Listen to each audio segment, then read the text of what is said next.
The tuxedo, the mistake, and the Murmurth ballroom shimmered under soft golden lights, filled with the gentle clink of champagne glasses and the low hum of expensive conversations. It was the annual Global Tech Philanthropy Gala, hosted in one of New York's most exclusive hotels. The kind of place where billionaires and rising stars shook hands over million-dollar deals, where appearances meant everything. Sundar Pichai stood quietly near the edge of the grand hall. He wore a tailored black tuxedo, simple but elegant, with polished shoes and a white linen pocket square. His posture was modest, his presence calm. He held no drink, made no small talk. He had just arrived. It was his first time at this gala. Not because he wasn't invited in previous years, but because he often chose quieter ways to help. His kind of philanthropy didn't need cameras. But this year, a quiet donation he had made to rebuild schools in rural India had somehow earned him a place among the event's honored visionaries. Yet, as he stepped in that night, no one recognized him. 5 minutes after he arrived, a woman in a long silver dress turned to him with a sharp smile. She waved her empty glass slightly. "Excuse me," she said, not even looking at his face. "Could you get me another one of these?" Sundar blinked. He looked down at himself. Tuxedo, not a uniform. But maybe to her it didn't matter. "I'm not," he began softly. But the woman cut him off with a glance. "And make it quick, would you? The last waiter took forever." He paused. There was a strange silence in his chest. Not anger.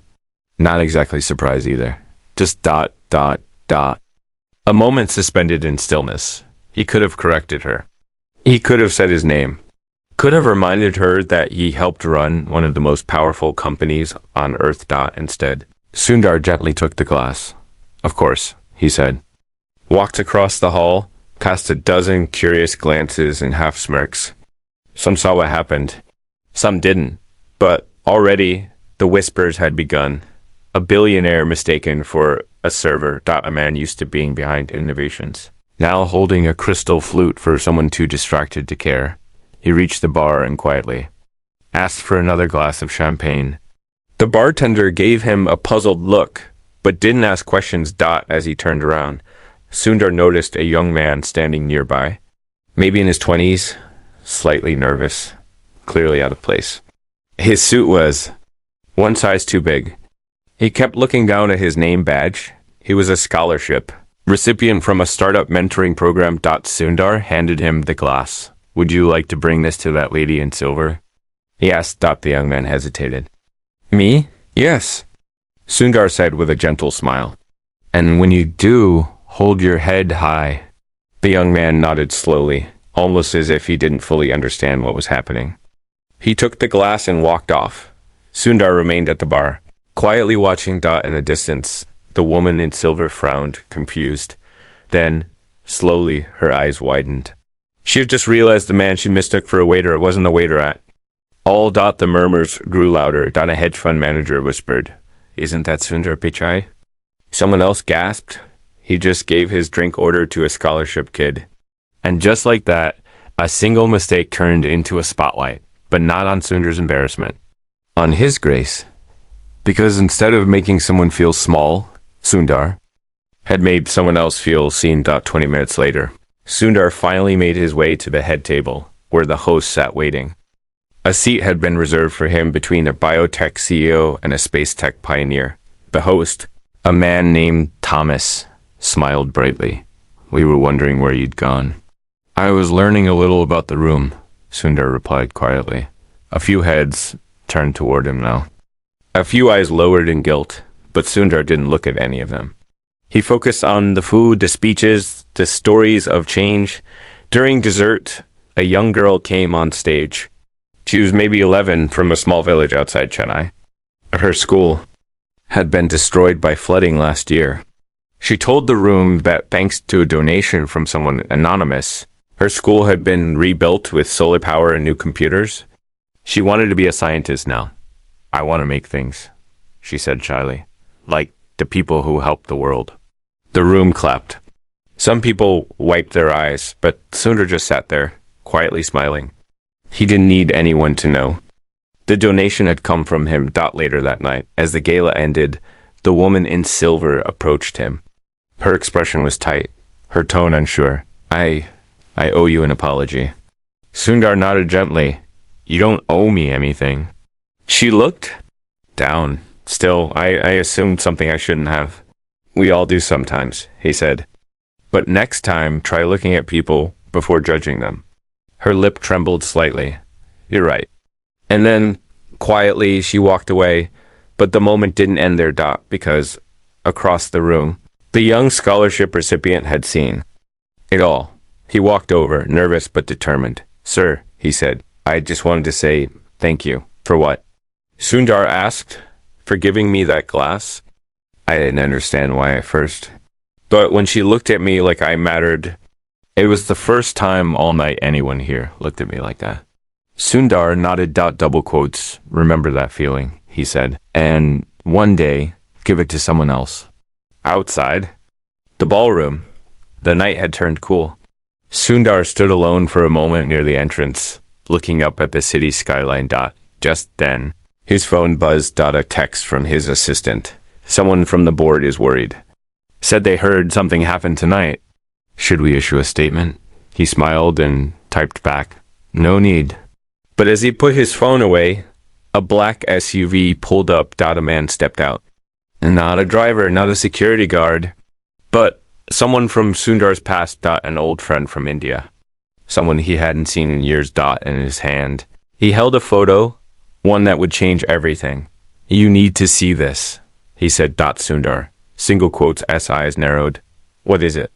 It's about your father, the man said, and something he left behind. Sundar froze. His heart skipped a beat. The night had started with a mistake, but now something far deeper was unfolding, something that would take Sundar from the ballrooms of New York to secrets buried halfway across the world. And the truth was just beginning. Asterisk. Shadows of the past. New York skyline shimmered like liquid glass behind Sundar as he stood on the curb, the cool night air brushing against tuxedo like a whisper. From another world. Moments ago, he had been in a room filled with applause, whispered regrets, and unexpected respect. Now, under the moonlight and the soft purr of idling engines, he found himself face to face with something far more personal. A ghost from his past. The man who stood before him held an envelope in one hand and a faded photograph in the other. His face was aged by sun and time, but his eyes still held the fire of memory. His name was Vijay. Once, many years ago, he and Sundar had shared a cracked wooden desk in a humble classroom in Chennai. They had laughed over stolen snacks, dreamed of Silicon Valleys, and promised never to forget where they came from. But life had taken them down very different paths. You really don't recognize me? Vijay asked, his voice thick with disbelief, but not accusation. Sundar stared at him for a moment longer. Then something clicked. Not in his mind, but deeper, like a bell being struck in the heart. Vijay ... He breathed. Vijay Raj? A slow smile crept across the man's weathered face. That's more like it. They embraced briefly, awkward but real. Two men shaped by the same soil. Now, worlds apart by money, fate, and time. I didn't know you were in New York, Sundar said, trying to collect himself. The night had already been filled with surprises, but this was different. I wasn't, Vijay replied. I flew in this morning, not for business, not for tourism, for this. He handed over the photograph. Sundar took it and felt a strange heaviness settle in his hand. The photo was old, yellowed around the edges, the corners curled from time. It showed two men.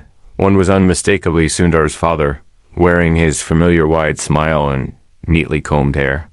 Beside him stood a man Sundar didn't recognize. They were in front of a workshop, a sign barely visible behind them in Tamil. Double quotes. Where did you get this? Sundar asked quietly. It was in my uncle's house. He passed away 2 weeks ago. I was helping clean out the attic. It was inside a sealed envelope labeled with your father's name, Venkat Pichai. I didn't think much of it at first, but then I found the letter. BJ handed him a second envelope, heavier than the first. The seal had been broken, but the contents remained untouched. A handwritten letter in Tamil, folded with care. Sundar didn't open it immediately. He felt as though he was standing at the edge of something vast and unseen, a cliff into the past, with no idea how far the drop might go. My father passed away years ago, he said, almost to himself.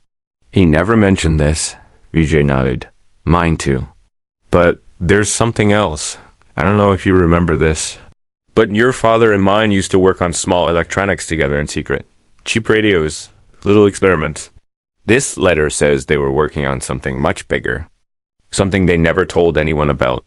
Sundar's eyebrows rose slightly. A project? More like ... a breakthrough. But it was buried, maybe because of fear, maybe because of who was involved. They stood in silence for a long moment, the sound of traffic muffled and distant. We can't talk here, Sundar said, finally slipping the letter into his jacket. Come with me. They got into the waiting SUV, and as the city rolled past their windows, Sundar's mind swam with memories. His father's workshop, the warm smell of soldering iron and wood shavings, the long nights spent listening to cricket commentary on a scratchy transistor radio. Venkat Pichai had been a quiet man, never loud, never pushy. But there was always something about him that felt unfinished, like he was holding back a story. When they reached Sundar's suite at the plaza, they didn't speak much. The envelope lay on the polished wooden table between them like a sleeping secret. Sundar finally unfolded the letter. His eyes tracing each line slowly. It was written in his father's voice. Gentle, measured, humble. In a letter, Venkat described an idea he and Vijay's father, Balaji, had stumbled upon during their late-night tinkering sessions in the early 1980s. A way to build a compact, affordable power source using scraps. A design that could run entire homes, using little more than sunlight and repurposed materials. At the time, it was revolutionary, but the materials were hard to find. And worse, someone else had found out about it. A powerful businessman who wanted to buy the design and bury it when they refused to sell. Things changed. Tools were stolen. Jobs were threatened. One day, Balaji disappeared from work. No one asked questions. Venkat, terrified, dismantled everything and hid the blueprints in an unmarked envelope, sending them far away to someone he trusted. I never wanted you to carry the burden of what we started, the letter said. But the world you live in now is ready for this. If you're reading this, it means someone else believes it too. Sundar's hands trembled slightly as he reached the final lines of the letter. Find the boy. Find the light. What we could not finish, you can. He looked up at Vijay, who had been watching him quietly the whole time. Do you have the blueprints? Sundar asked. Vijay nodded slowly. They're in my bag. But there's more. The man who tried to buy the design, his company didn't disappear. It grew. Changed names. Today, it's a major defense contractor.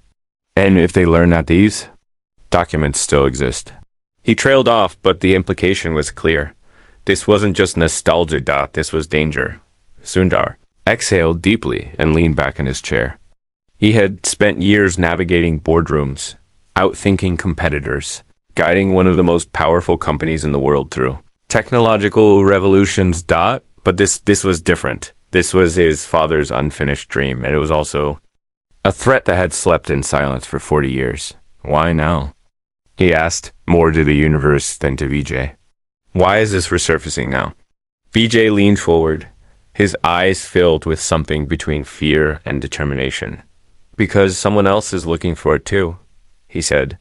And they've already found out that you're involved. As dawn approached, Sundar sat alone in the suite, watching the skyline fade into soft shades of blue. The weight of the tuxedo felt heavier now, not just cloth, but symbol. A few hours ago, he had been mistaken for a waiter and had turned it into a moment of grace. Now, he was the son of a forgotten inventor, holding a blueprint that could shift the future of energy. He thought about the girl at the gala, the one who wanted to become a scientist, the one whose school was powered by solar energy, funded by a quiet donation. What if this forgotten idea could power more than a school? What if it could change the world? His phone buzzed again. Another message. This one wasn't from his assistant dot, it was a photo dot blurry, taken from a distance. It showed Sundar at the gala dot next to him, circled in red, was VIJAA. Below the image was a single line of text. You're already being watched. And just like that, the past and the present had collided. What began as a misunderstanding in a ballroom was turning into something far deeper. A journey of rediscovery, danger, and legacy dot, but Sundar had made his decision. He wasn't just going to protect his father's secret, he was going to finish what his father started, and the first step was to find the boy mentioned in the letter, the boy who somehow held the key to the light. Asterisk. The boy who holds the light, the sun, rose quietly over New York City. Its first golden rays slicing through the gaps in skyscrapers and pouring into Sundar's suite like whispers from another time. He slept. Not a moment, not a blink. The room was still, but his mind was not. Every sound, every shadow seemed sharper. The air felt heavy with the weight of a future not yet born and a past that refused to stay buried. Sundar sat at the edge of the armchair, a cup of untouched tea cooling beside him, and stared at the blueprints spread across the table. The lines were faded, drawn by hand, with tiny notes scribbled in Tamil. This was no ordinary invention. It was delicate yet powerful, simple yet visionary. A clean energy design created decades ahead of its time, capable of transforming how communities powered their lives if it worked. But what truly haunted him wasn't just the invention itself, it was the final line of his father's letter. Find the boy. Find the light. The vagueness gnawed at him. Who was the boy? How old would he be now? Was he still alive? And why would his father entrust such a mysterious role to someone else? Vijay sat nearby, rubbing his eyes, his voice hoarse from the long night. I've been thinking about it, he said. The letter wasn't written to you. It was addressed to my uncle. Maybe he knew who the boy was. Maybe he kept something else. Sundar nodded slowly. Where did your uncle live? Trichy. Vijay said. Same house he always lived in, but he didn't die there. He'd passed away in a small village outside Madurai. He'd moved there a few months before. Said he was chasing peace. Sundar stood. His decision had already taken root. Then, that's where we're going. Within 12 hours, they were halfway across the world. From a glittering penthouse in New York to a dusty road in Tamil Nadu, India, the contrast was staggering. The air was hotter, filled with smells of soil, spice, and sweat. Auto rickshaws buzzed past roadside tea stalls. Women carried bundles of hay on their heads. Life here moved differently. Slower, but not lesser. Every face told a story. Every step felt like walking through memory. The village was small, maybe 30 homes, clustered around a crumbling temple. Chickens clucked freely. Children played cricket barefoot with sticks and rubber balls. And the sun poured down without mercy. They found the old house easily. It stood at the edge of the village, a modest single-story building with peeling yellow paint and a rusted iron gate. A neem tree leaned over it like a guardian. The lock was broken, not by time, but by someone who had been there recently. VIJAY single quotes. S expression tightened. This wasn't like this when I left. He muttered inside.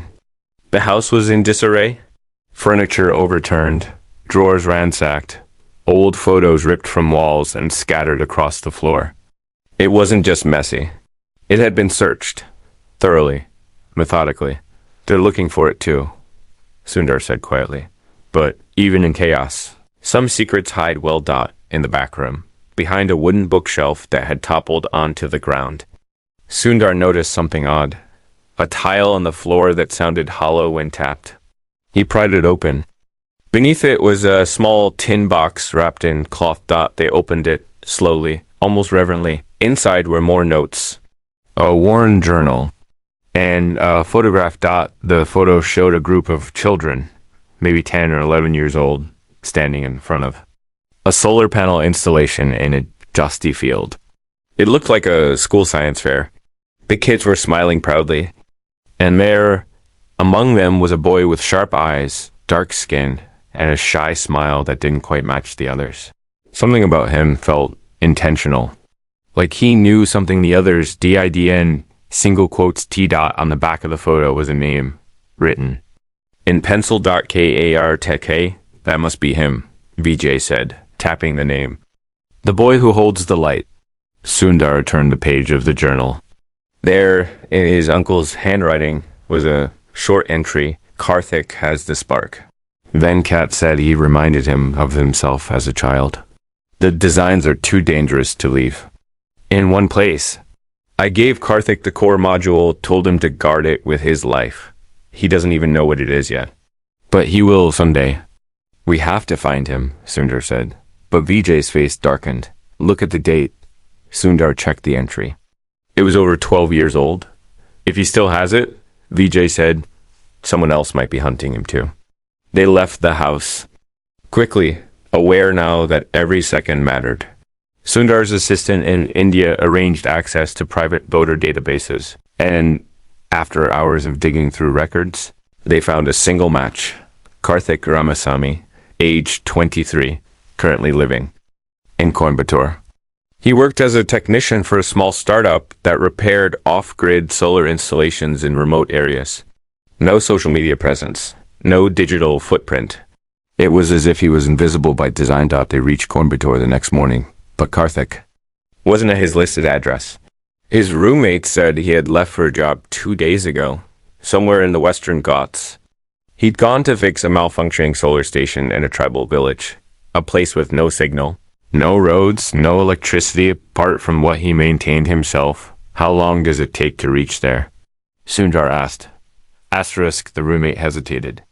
If you take the jeep path, and the landslides haven't blocked it, maybe 7 hours. Sundar glanced at Vijay. We're going. The journey into the hills was long and grueling. The road narrowed until it became little more than a dirt trail carved into the mountainside. Trees leaned inward, heavy with monsoon moisture. Mist curled around the peaks like breath from the earth. At one point, the jeep had to be abandoned altogether, and they walked for hours. Boots sinking into mud, clothes clinging to their skin. But Sundar didn't complain. In fact, he felt more alive than he had in years. Here, there were no board meetings, no microphones, no polished speeches. Only purpose. They arrived just before dusk. The village was nestled in a small valley, surrounded by forest. Huts made of clay and bamboo dotted the landscape. And in the center stood a single solar tower, humming softly in the fading light. Karthik was there. He was taller now, thinner than the boy in the photo, but the same eyes, same shy smile. He wore a torn shirt and jeans stained with oil. He was crouched beside a control panel, fixing a circuit with intense concentration. They waited until he looked up. He stood slowly, wiping his hands, cautious but curious. Are you Karthik? Sundar asked gently. Yes.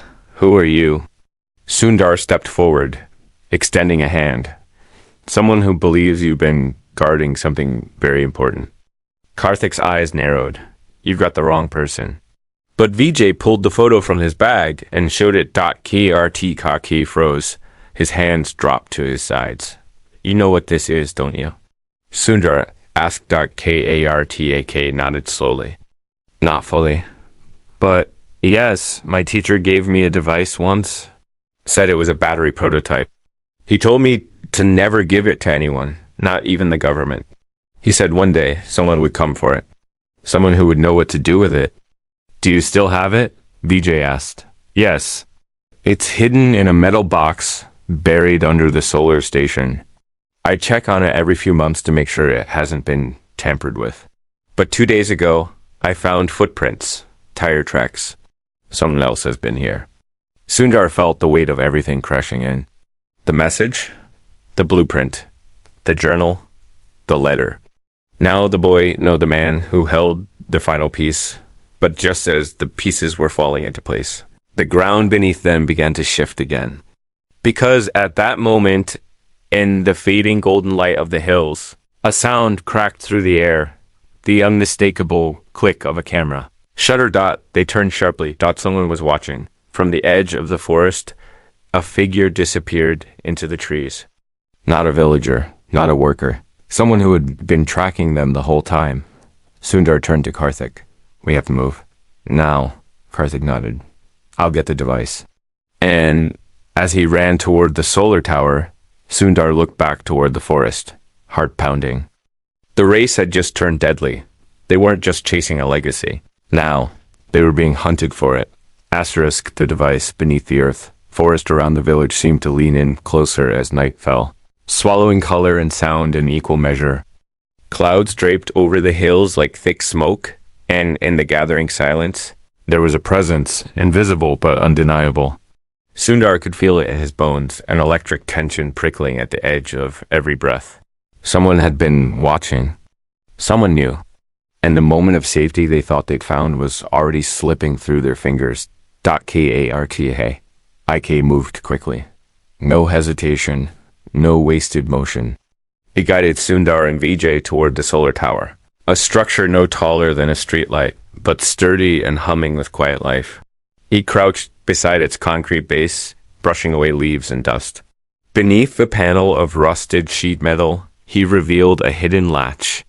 Inside, nestled between wires and cooling fans, was a removable slab of earth, dry and compact, but loose enough to dig by hand.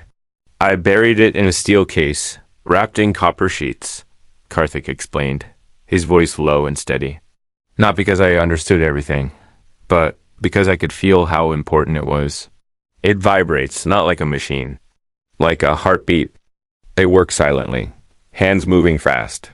BJ stood nearby, watching the tree line with a quiet intensity. Every snapping twig, every shift in the leaves felt like a threat waiting to bloom. Sundar's fingers hit something metallic just a few inches down. He paused, then brushed the dirt away. Gently. The box was small, roughly the size of a thick hardcover book. Sealed tight with screws, its surface dull with age, but intact. Karthik lifted it with both hands, almost reverently. Do you know what's inside? Sundar asked. Karthik nodded. A prototype. I think it's what your father called. Vijay peered closer, whispering, if this is what they've been searching for, they'll be back, and not alone. Sundar looked at both of them. Then we leave now. But Karthik hesitated. The villagers. They don't know what's going on, but they've always protected me. If someone comes here looking for me again, I need to warn them. Sundar laid a hand on his shoulder. They'll be safer not knowing. If they ask, say you left for repairs, say nothing else. Karthik nodded reluctantly, then darted off toward the huts. Sundar watched him disappear into the fog, heart pounding not from fear, but from something deeper, responsibility. This wasn't just a legacy anymore. It was a chain. Every person who touched this secret had either hidden it or suffered for it. And now, it was his turn to carry it. Vijay turned to Sundar. We need an exit plan. We can't go back the way we came. It's exposed. Too open. We'll need help, Sundar said. Someone who knows these forests. Fortunately, help found them before they had to ask. An old man emerged from the mist, walking with a staff and wrapped in a shawl. His face was lined by sun and time, his eyes sharp and alert. Sundar tensed until Vijay stepped forward in recognition. That's Mr. Chinnaya, Vijay said. He was a forest guide when we were kids. He helped map these trails for researchers. The old man looked at them with quiet understanding. I saw a man earlier, he said without being asked. Not one of ours. Carrying a camera, wearing city shoes. Not here for work. Can you help us? Sundar asked. Chinnaya studied him for a moment, then gave a single nod. There's an old smuggler's trail through the ravine. It'll take you down the back slope, toward the river. No one from the village uses it anymore. Too dangerous, but fast. That's exactly what we need, Sundar replied. Karta. IK returned a few minutes later, breathless but composed. The villagers didn't ask questions, or perhaps they knew better than to seek answers that would bring trouble to their doorsteps. They only nodded at Karthik and stepped back into their huts, letting the fog take them. Chinnaya led them through the thick underbrush, guiding them down paths so narrow they could only walk single file. Above them, vines swung in silence, and the sound of insects filled the air like static. The night felt alive, but also strangely protective, as if the forest itself had become an ally in this journey. After 2 hours of climbing and ducking and crawling across fallen logs, they reached the ravine. The slope was steep, the rocks slick with moss. Below, a ribbon of water shimmered under the moonlight. The old trail snaked downward in switchbacks barely wide enough for 1 foot at a time. They began the descent. The box tied tightly inside Sundar's backpack halfway down. They heard it, voices behind them. Sharp, clipped, and too close. They found the village. Vijay whispered moved faster, despite his age. We'll lose them at the river if we don't stop.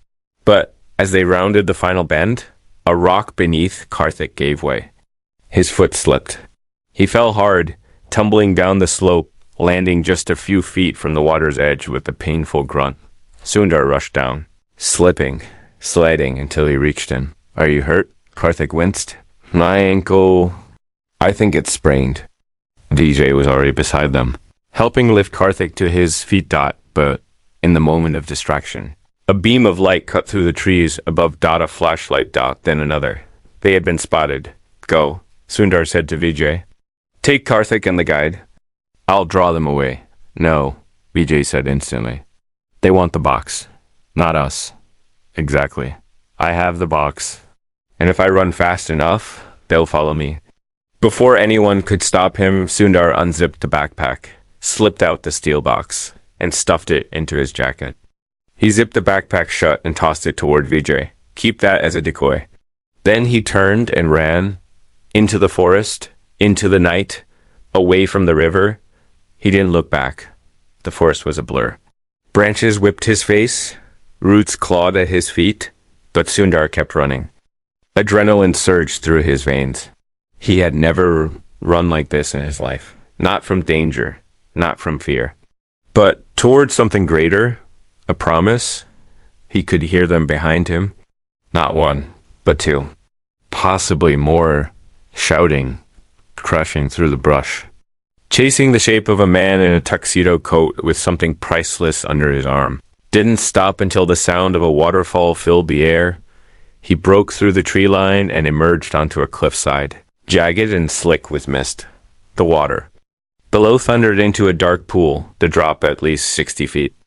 Nowhere else to run. They emerged seconds later. Two men. One holding a flashlight. The other a pistol. The man with the gun stepped forward. Give it to us, he said simply. Sundar backed up, inch by inch. His heart was pounding, but his face was calm. Do you even know what this is? He asked. We don't care, the man replied. Our job is to collect it, and silence whoever touches it. Then you've failed already, Sundar said, stepping backward until his heel touched the edge of the cliff. The gunman raised his weapon. Last chance. Sundar stared at him, not afraid, just tired. I don't need chances, he said quietly. And then he stepped off the edge. The wind rushed around him like a scream. The world blurred into color and speed. The box pressed against his chest like a heartbeat. And then the plunge. The water swallowed him whole. Cold, dark, endless, and silent. Miles away. Vijay, Karthik, and Chinaya reached the mouth of the river, waiting in terrified silence. They didn't speak. They didn't know if Sundar had made it. The sound of gunfire never came. Only the distant rumble of water and the cries of night birds. Just before sunrise, something stirred in the river. A shape. A man. Wet, bruised, coughing. Sundar. He crawled onto the river bank, the box still clutched in his arms. Vijay ran to him, tears in his eyes. Are you insane?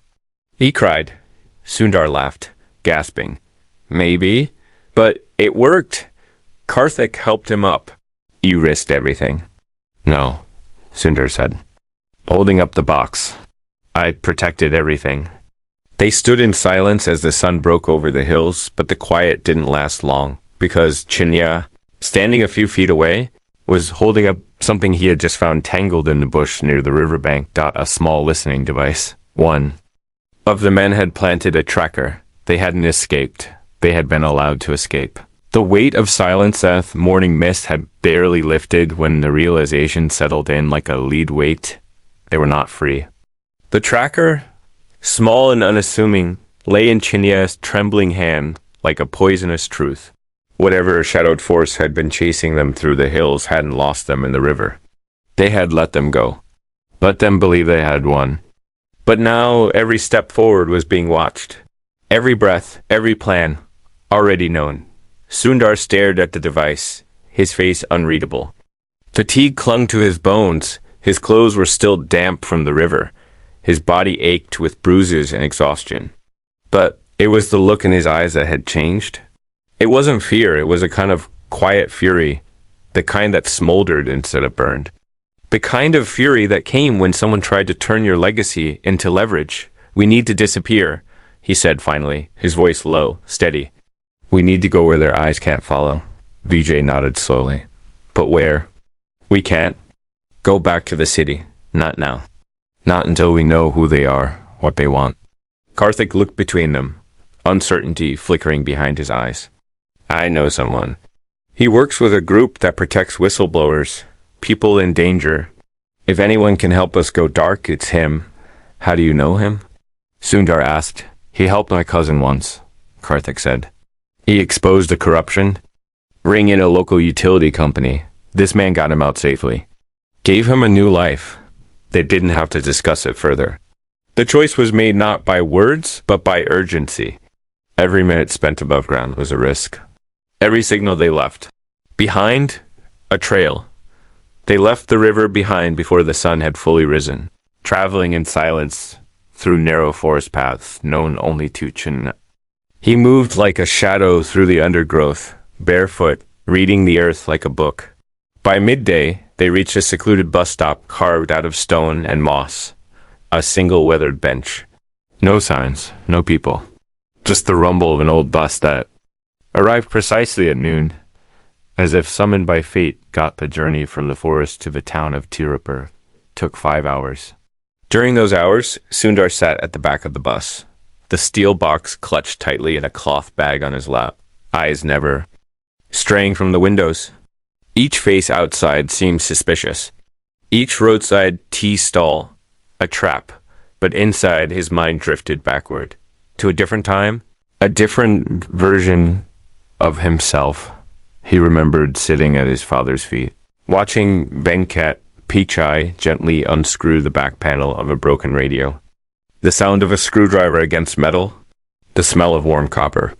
He remembered how his father never rushed, how every repair was a lesson in patience and care. Machines, his father had once said, are like people, they won't speak. Until you listen first. It had been years since Sundar thought about that night. But now, with danger pressing in on every side, it was the only thing grounding him. TIRUPPUR was chaotic in a way only Indian textile towns could be. Narrow. Lanes crowded with vendors, color everywhere, the sound of bargaining echoing off buildings. They moved quickly through the crowd, Karthik guiding them into an old textile mill on the edge of town. Inside, dozens of workers moved with practiced rhythm, folding, sorting, stitching. The air was thick with cotton dust and heat, but hidden. Behind a stack of unused fabric rolls was a metal door. No sign. No guards. Eke knocked 3 times. Then paused. Then knocked once more. A few seconds later. The door creaked open. The man who greeted them was in his 40s, lean, dressed simply in a white shirt and sandals. His eyes were sharp, but kind. His name was Ravi. He looked at Karthik for a long moment, then nodded and stepped aside. You're safe here, he said. For now. They entered a basement room lined with computers, monitors, and maps. Everything was outdated, but carefully maintained. No Wi-Fi, no phones. Just analog. Systems and encrypted drives. We've been watching your story unfold, Ravi said once they were seated. Your face is everywhere now. Pichai. Not in the media, not yet. But in surveillance networks, private ones. Someone is tracking you, and not just in India. The company your father defied, it's global now. They've rebranded, diversified, but their core hasn't changed. They suppress inventions that threaten their interests, especially clean energy tech. How much do they know? Vijay asked. More than they should, Ravi said grimly. But not everything. You've stayed one step ahead, thanks to luck. But that luck won't hold unless we make you ghosts. Can you do that? Sundar asked. Yes, Ravi said. But only for a while. If you want to end this, really. End this, you'll need to take the fight to them. You'll need to reveal the truth. Publicly. Loudly. So they can't bury it. Sundar looked at the box beside him. And this? He asked. What if we finish what my father started? Ravi met his gaze. Then you give the world something it cannot unsee. Over the next 3 days, the basement became a quiet storm. Activity?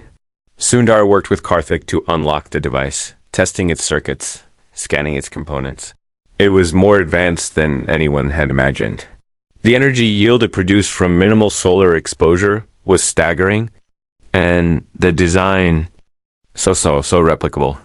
It could be built in villages with recycled parts, made available to schools, hospitals, entire towns. This changes everything, Vijay whispered one night, watching a light bulb glow from the prototype, but Sundar wasn't smiling because he knew what it meant. Then they'll try everything to stop it. He said they knew they couldn't wait much longer. Sundar contacted an old friend, an investigative journalist named Meera, someone he trusted completely. She had once exposed corruption in an international mining company, nearly costing her life. She agreed to meet them, and within hours, she was in Tirupur, sitting quietly in the basement, eyes wide as she listened to the story. You realize what you're holding? She said, voice low. This isn't just a story. This is war.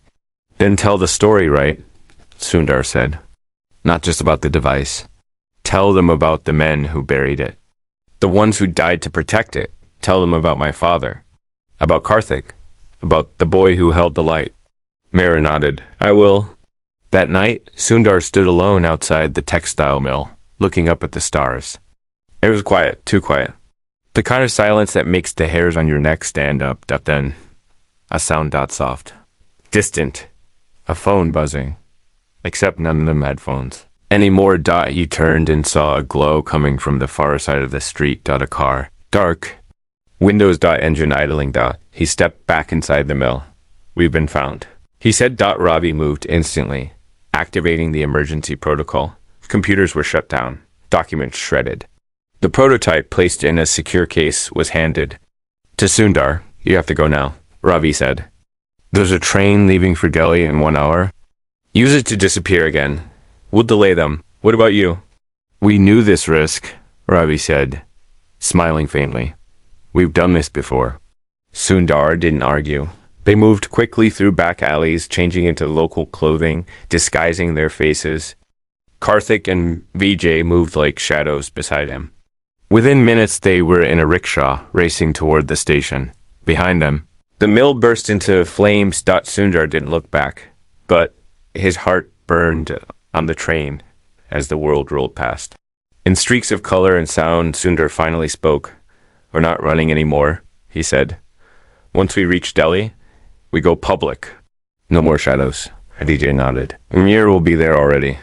She's preparing the story. Karthik looked down at the case in Sundar's lap. Are you sure the world is ready for this? He asked softly. Sundar stared out the window, eyes far away.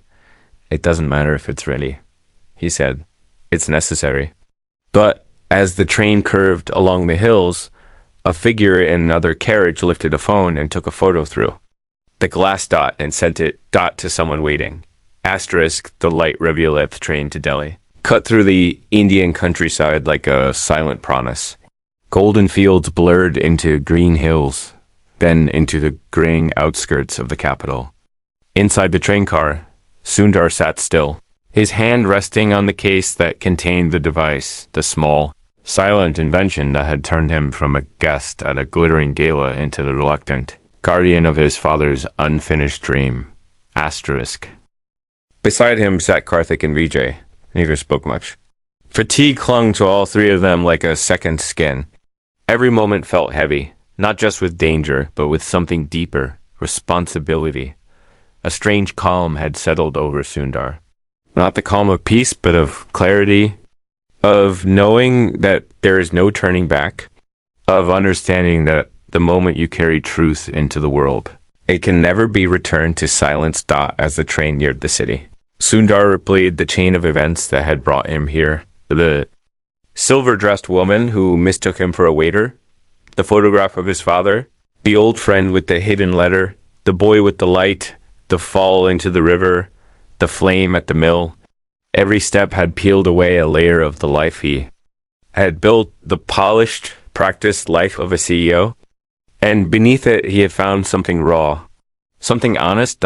Purpose. In Delhi, they were met at a safe house by Meera, the journalist. Her expression was grim, her eyes bloodshot. She had been working without sleep, preparing the story. Not just an article, but a full report, a documentary, a timed release across trusted independent platforms. The evidence had been compiled, the interviews recorded, the device tested, filmed, verified. She didn't ask Sundar if he was ready. She simply said, "It goes live in 2 hours." They had chosen their moment carefully. A major tech conference was being held in Delhi that day. Leaders from across the globe had gathered to discuss the future of innovation, energy, and infrastructure. A perfect stage.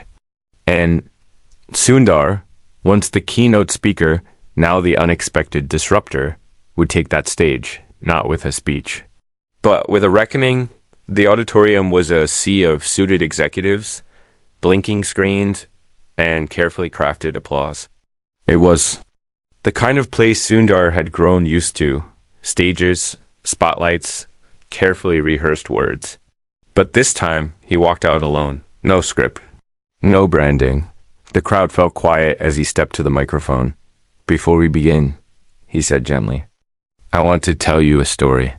He didn't raise his voice. He didn't need to. His words had weight.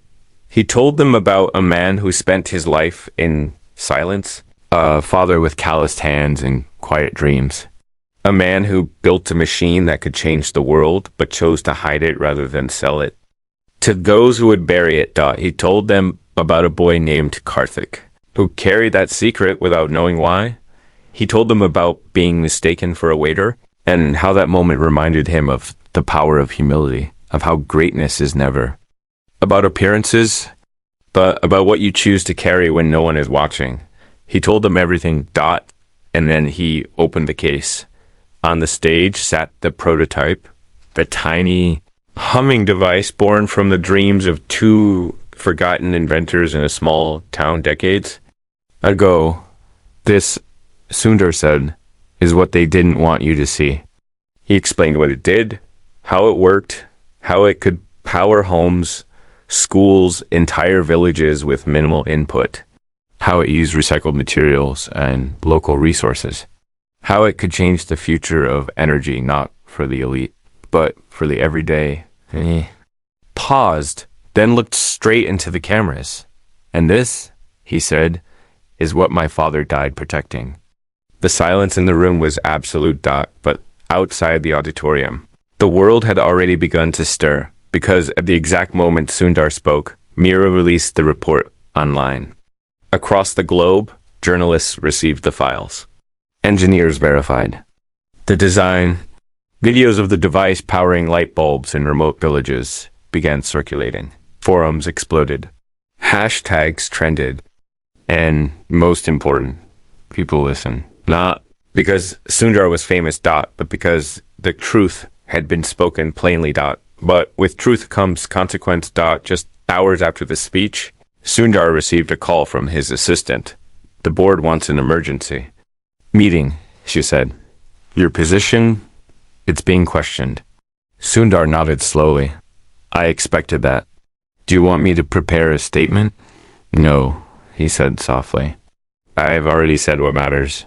He hung up and stepped onto the balcony of the safe house.